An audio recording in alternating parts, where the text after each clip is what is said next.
नमस्कार दोस्तों, study with ज्ञान प्रकाश में आप सभी का हार्दिक स्वागत है। तो शुरू करते हैं 4 जुलाई के सभी इंपॉर्टेंट करंट अफेयर।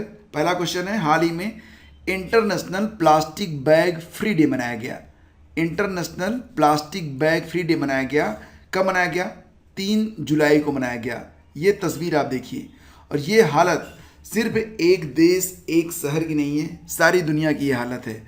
फिलहाल पूरी दुनिया में अंतर्राष्ट्रीय प्लास्टिक बैग मुक्त दिवस मनाया जाता है 3 जुलाई को। वजह क्या होती है? ये जो प्लास्टिक बैग होते हैं फ्रेंड्स, ये पर्यावरण को बहुत अधिक क्षति पहुंचाते हैं, हमारे सामान्य जीवन पर भी बहुत ही नेगेटिव इफेक्ट डालते हैं, और ये 400 से लेकर 500 साल तक ना तो अपघटित होते हैं, यानी कि सड़ते भी नहीं हैं। तो ये पर्यावरण के लिए बहुत ही हार्मफुल हैं। तो कोशिश की जा रही है कि एक दिवस जो कि 3 जुलाई चुना गया है, ये अंतर्राष्ट्रीय प्लास्टिक बैग मुक्त दिवस के रूप में मनाया जाए, ताकि लोगों को प्लास्टिक बैग के प्रति जागरूक किया जा सके। अच्छा, अंतर्राष्ट्रीय प्लास्टिक बैग मुक्त दिवस ये स्टार्ट कब हुआ था? 2009 में स्टार्ट हुआ था। कहाँ से? वेस्ट यूरोप से इसे स्टार्ट किया गया था। जैसा कि आप लोग जानते भी हैं कि भारत देश में भी 1 जुलाई से सिंगल यूज प्लास्टिक पर पूरी तरह से बैन लगा दिया गया है, और कुल 19 प्रकार की वस्तुओं पर बैन लगाया गया है। तो याद रखना कि यहाँ पर जो अंतर्राष्ट्रीय प्लास्टिक बैग मुक्त दिवस है, इसकी कोई थीम इस साल डिक्लेयर नहीं की गई है। अच्छा फ्रेंड्स, मैं लाइक के लिए कोई टारगेट तो रखता नहीं हूँ, फिर भी अगर हो सके तो प्लीज़ आप इसे एक बार लाइक जरूर कीजिएगा और अपने किसी दोस्त के साथ इसे शेयर भी कर दीजिएगा। चलिए आगे बढ़ते हैं। 2022 का नाटो शिखर सम्मेलन कहाँ पर संपन्न हुआ? नाटो शिखर सम्मेलन 2022 का ये संपन्न हुआ है मैड्रिड, स्पेन में। इस क्वेश्चन का ऑप्शन बी करेक्ट है। देखिए फ्रेंड्स, साल 2022 का नाटो शिखर सम्मेलन कहाँ पर हुआ? मैड्रिड में हुआ। कब से कब तक? 28 से लेकर 30 जून तक। तो कितने दिन चला? 2 दिन नहीं, 3 दिन, 28, 29 और 30 जून। कहाँ पर हुआ? मैड्रिड में हुआ। मैड्रिड कहाँ पर है? स्पेन में है। तो 2022 में नाटो का ये जो शिखर सम्मेलन था, इसका क्रम था 32वां। पहली बार कहाँ पर आयोजित हुआ था? पेरिस में। कब हुआ था? 1957 में। और इसकी अध्यक्षता किसने की है? नाटो के महासचिव ने। क्या नाम है? James Stoltenberg. ये याद रखना आप। और शिखर सम्मेलन के दौरान नाटो के 22 सदस्य नाटो इनोवेशन फंड लॉन्च करने के लिए सहमत हो गए हैं। शिखर सम्मेलन के दौरान नाटो के निकटतम साझेदार फिनलैंड और स्वीडन को गठबंधन में शामिल होने के लिए आमंत्रित किया गया था। तो हो सकता है कि आने वाले दिनों में आप फिनलैंड और स्वीडन को भी नाटो का सदस्य बना देखें। नाटो का गठन हुआ था कब? 4 अप्रैल 1949 में। नाटो का मुख्यालय मिलेगा आपको बेल्जियम के ब्रुसेल्स में। महासचिव हैं जेम्स स्टोल्टनबर्ग। नाटो में वर्तमान में कुल मेंबर कितने हैं? 30 हैं। और नाटो का जो अंतिम सदस्य बना था, कौन बना था? ये बना था उत्तरी मैसेडोनिया, याद रखना। फिर देखिए अगला क्वेश्चन क्या है। घरेलू रेटिंग एजेंसी क्रिसिल ने फाइनेंशियल ईयर 2023 यानी कि 2022-23 में भारत के लिए वास्तविक जीडीपी विकास अनुमान को घटाकर कितने प्रतिशत कर दिया है? ये अनुमान पहले कितना था? 7.8% का था, तो अब इसे घटाकर कर दिया गया है 7.3%। ऑप्शन सी करेक्ट है आपका। तो यह 7.8% रहने का अनुमान पहले था। इसके लिए तेल की ऊंची कीमतों, निर्यात मांग में कमी और उच्च मुद्रास्फीति को नीचे की ओर रिवाइज किया जाना कारण माना गया है। तो अब ये कितना हो जाएगा? 7.3%। फिर देखिए अगला क्वेश्चन है, हाल ही में भारतीय बैंकों का सकल गैर निष्पादित संपत्ति यानी कि जीएनपीए 6 साल के निम्नतम स्तर पर आ गया है। 6 साल के निम्नतम स्तर पर आ गया है जीएनपीए। ग्रास या अच्छा, जीएनपीए का फुल फॉर्म भी कई बार एग्जाम में आता है, मैं आपको बता देता हूँ यहाँ पर। जीएनपीए मतलब ग्रॉस नॉन परफॉर्मिंग एसेट, और एनपीए का मतलब क्या होता है? Non performing assets. इसके बारे में आगे मैं आपको बता रहा हूँ, पहले ये समझ लीजिए क्वेश्चन। हाल ही में भारतीय बैंकों का सकल गैर निष्पादित संपत्ति ये 6 साल के निम्नतम स्तर पर आ गया है, और ये कितना हो गया है? ये फ्रेंड्स हो गया है 5.9%, यानी कि इस क्वेश्चन का ऑप्शन बी करेक्ट है। देखिए मैं आपको बताना चाहूँगा कि ये जो जीएनपीए होता है, ये जितना ही लो रहे ये उतना ही बेहतर माना जाता है। क्यों? क्योंकि जीएनपीए का मतलब ये होता है कि बैंक जो लोन देते हैं, जो भी उधार देते हैं, जब उस पर ना तो उन्हें जितना उन्होंने लोन दिया ना तो वो मिलने की उम्मीद है, ना ही उस पर जो ब्याज लग रहा है ना वो मिलने की उम्मीद है। तो यानी कि ये नॉन परफॉर्मिंग एसेट में आ जाता है। तो अगर आप भी हैं, मान लीजिए कि आप किसी को कुछ पैसे उधार दे रहे हैं, अगर ज़्यादा पैसे दे दिए हैं तो वो तो दिक्कत हो जाएगी, कम पैसे हैं तो आप उसको इग्नोर भी कर सकते हैं। तो ये 6 साल के निम्नतम स्तर पर है 5.9%। तो मार्च 2022 में बैंकों की सकल गैर निष्पादित संपत्ति यानी कि जीएनपीए का अनुपात मार्च 2021 में 7.4% के उच्च स्तर से घटकर 6 साल के निम्नतम स्तर 5.9% पर आ गया है, जो कि आरबीआई की हालिया वित्तीय स्थिरता रिपोर्ट के अनुसार है। तो आपको बताना चाहेंगे फ्रेंड्स कि वित्तीय संस्थान उन ऋणों और अग्रिमों को वर्गीकृत करते हैं जिन पर सिद्धांत बकाया है और जिस पर कुछ समय के लिए गैर निष्पादित परिसंपत्तियों यानी कि एनपीए के रूप में कोई ब्याज भुगतान नहीं किया गया है। हाल ही में किसे CII गुणवत्ता रत्न पुरस्कार 2021 से सम्मानित किया गया है? CII गुणवत्ता रत्न पुरस्कार 2021 ये दिया गया है अशोक सूता को, यानी कि इस क्वेश्चन का ऑप्शन सी करेक्ट है। तो हैप्पीएस्ट माइंड्स टेक्नोलॉजीज के संस्थापक और कार्यकारी अध्यक्ष अशोक सूता को CII गुणवत्ता रत्न पुरस्कार 2021 से नवाजा गया है। और वर्ष 2019 में शुरू किए गए वार्षिक CII गुणवत्ता रत्न पुरस्कार को गुणवत्ता अभियान में उत्कृष्ट नेतृत्व, योगदान और विशिष्ट सेवा के लिए प्रदान किया जाता है। अब ये क्वेश्चन बहुत ही इंपॉर्टेंट है, ध्यान से देखिएगा। मर्सर की 2022 cost of living city ranking के अनुसार विदेशी कर्मचारियों के लिए भारत का सबसे महंगा शहर कौन सा है? मर्सर के द्वारा जारी किया गया है cost of living city ranking 2022।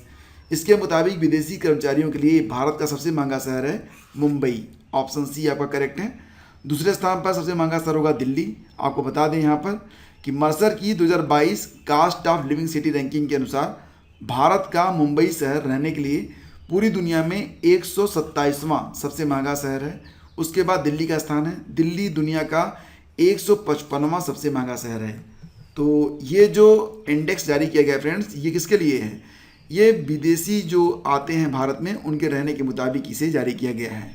तो मर्सर के 2022 कास्ट ऑफ लिविंग सर्वे में चेन्नई जो है ये 177वें स्थान पर है, बेंगलुरु है 178वें स्थान पर, हैदराबाद है 192वें स्थान पर। रैंकिंग के अनुसार पुणे और कोलकाता सबसे सस्ते हैं, मतलब पुणे है 201वें स्थान पर और कोलकाता है 203वें स्थान पर, सबसे कम खर्चीले भारतीय शहर। और मर्सर ने अपनी रैंकिंग की सेट करने के लिए आवास, परिवहन, भोजन, कपड़े, घरेलू सामान और मनोरंजन सहित 200 से अधिक चीज़ों की तुलनात्मक लागत का अध्ययन किया है। तो दुनिया का सबसे महंगा शहर कौन सा है? ये हांगकांग है, सबसे महंगा शहर है हांगकांग। और इसके बाद दूसरे स्थान पर आता है ज्यूरिख जो कि स्विट्जरलैंड का शहर है, फिर आता है जिनेवा, फिर आता है बेसल और फिर आता है बर्न।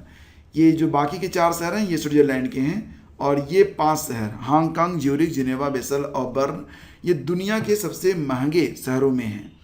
3 अन्य एशियाई शहर सिंगापुर, टोक्यो और बीजिंग ये भी क्रमशः 8वें, 9वें और 10वें स्थान पर हैं, यानी कि टॉप 10 में ये भी शामिल हो गए हैं। और सबसे सस्ता शहर कौन सा है? तुर्की का अंकारा शहर, ये विदेशी कर्मचारियों के लिए सबसे सस्ता है। अंकारा, तुर्की का जो अंकारा है ये सबसे सस्ता है। इसके बाद किर्गिस्तान में बिश्केक और तजाकिस्तान का दुशांबे भी, ये भी बहुत कम खर्चीले शहर हैं। चलिए आगे बढ़ते हैं, आपको बता देते हैं ग्लोबल लिविबिलिटी इंडेक्स 2022 के बारे में, जिसे इकोनॉमिस्ट इंटेलिजेंस यूनिट के द्वारा अभी हाल ही में जारी किया गया था। ये प्रश्न हमने किया भी था आपके लिए।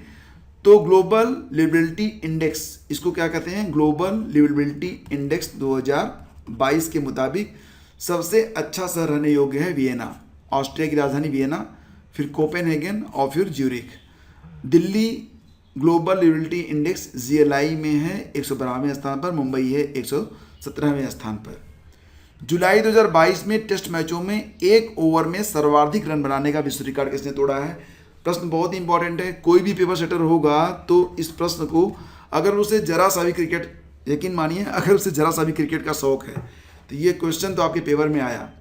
जुलाई 2022 में टेस्ट मैचों में 1 ओवर में सर्वाधिक रन बनाने का विश्व रिकॉर्ड बना लिया है किसने? जसप्रीत बुमराह ने। कितने रन बनाए थे?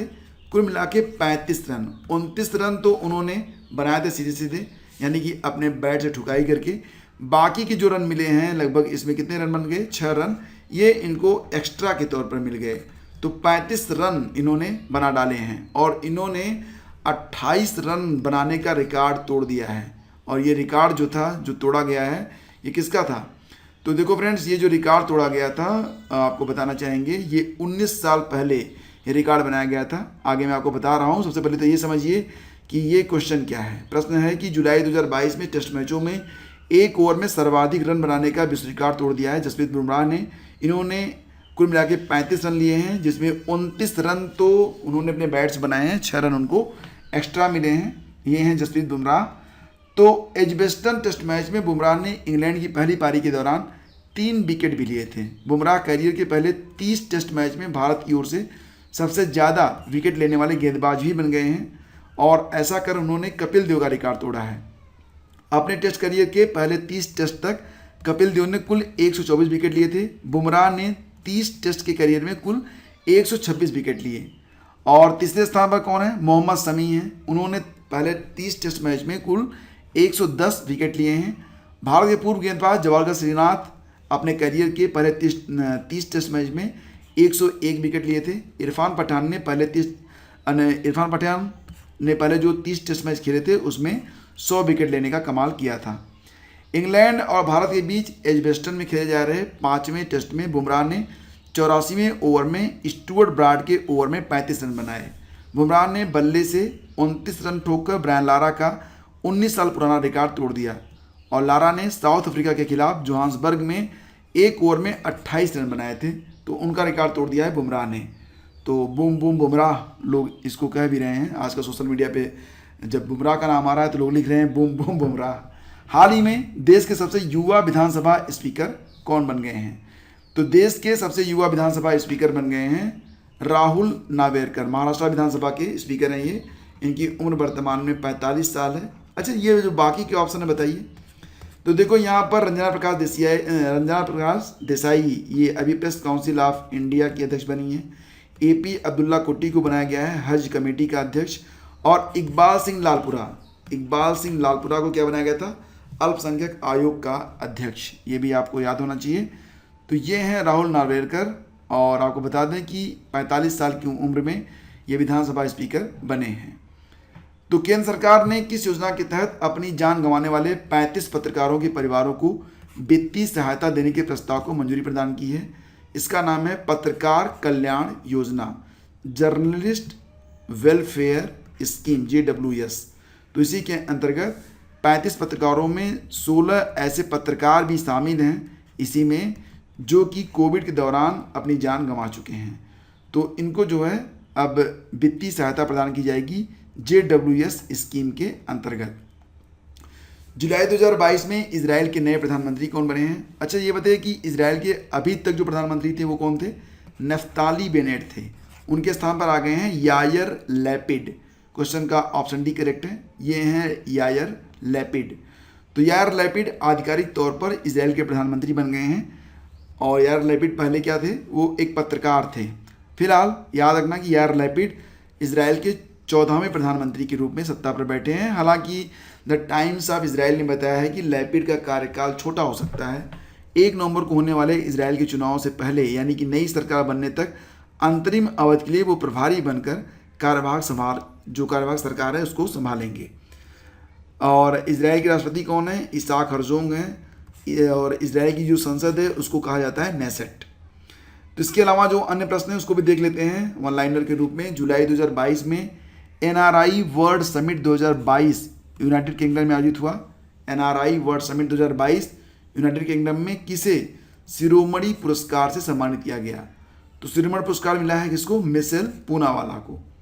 नारी को नमन योजना किस राज्य सरकार ने स्टार्ट किया है? इस योजना के अंतर्गत जो सरकारी बसें हैं उसमें महिलाओं को आधा किराया देना होगा। नारी को नमन योजना स्टार्ट की गई कहाँ पर? हिमाचल प्रदेश में। फैन कोड के नए ब्रांड एम्बेसडर कौन बने हैं? तो रवि शास्त्री बने हैं। पुराने क्रिकेटर हैं रवि शास्त्री। फैन कोड एक पोर्टल और ऐप है जो कि क्रिकेट से संबंधित है। इस पर लोग गेम वगैरह खेलते हैं। जून 2022 में ऑस्ट्रेलियाई सेना और भारतीय सेना के बीच 9वीं आर्मी स्टाफ वार्ता AAST किस शहर में आयोजित हुई है? तो देहरादून में, उत्तराखंड में। कब आयोजित हुई थी? 29 जून 2022 को। अग्निपथ भर्ती योजना के खिलाफ प्रस्ताव पारित करने वाला देश का पहला राज्य कौन सा बना है? याद रखिए ये राज्य कौन सा बन सकता है, पंजाब है, ठीक है। तो पंजाब बन चुका है अग्निपथ भर्ती योजना के खिलाफ प्रस्ताव पारित करने वाला भारत का पहला राज्य। तो फ्रेंड्स ये थे आज के प्रश्न और उम्मीद करता हूँ कि सेशन आपको जरूर अच्छा लगा होगा। चैनल पर अगर आप पहली बार हैं तो सब्सक्राइब कीजिएगा, बेल आइकन को प्रेस कर लीजिएगा और बाकी के जो लोग हैं उनसे एक विनम्र निवेदन कि लाइक कर दीजिएगा, अपने दोस्तों के बीच शेयर कर दीजिएगा। मिलेंगे आपसे हम कल इसी समय नेक्स्ट वीडियो में, तब तक के लिए जय हिंद, जय भारत।